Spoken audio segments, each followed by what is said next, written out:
conscient des histoires de femmes courageuses qui, malgré plusieurs empêchements de l'époque, comme la discrimination ou la pauvreté, ont réussi à s'en sortir et sont devenues d'importants scientifiques et politiques.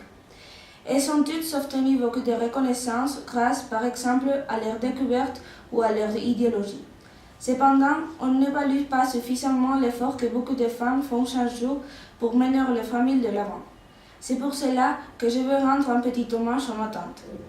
Son enfance, de la même façon que son adolescence, a été heureuse. Elle a joué comme n'importe quel enfant, avec toutes les expériences propres de l'enfance et quelques-unes de plus qui l'ont fait mûrir assez tôt. Jeune, elle a connu celui qui est maintenant mon oncle. À l'âge de 25 ans, ils se sont mariés et peu de temps après, ma tante était enceinte. Quelques jours plus tard, cette nouvelle, les médecins ont détecté chez mon oncle une sclérose. Cela a été très dur, puisqu'elle a dû assimiler que son mari serait toute sa vie dans un fauteuil roulant. Au début, c'était difficile, voire comme chaque jour, il perdait de sa mobilité et indépendance, mais avec le temps, elle a appris à accepter cette maladie. Elle a su sacrifier beaucoup de choses pour mettre devant les intérêts de son mari.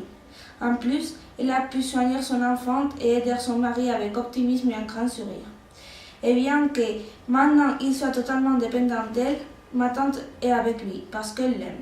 C'est pour cela que pour moi elle représente le courage, l'optimisme, ne pas se rendre devant aucune chose et savoir affronter les problèmes avec fermeté bien qu'ils soient difficiles.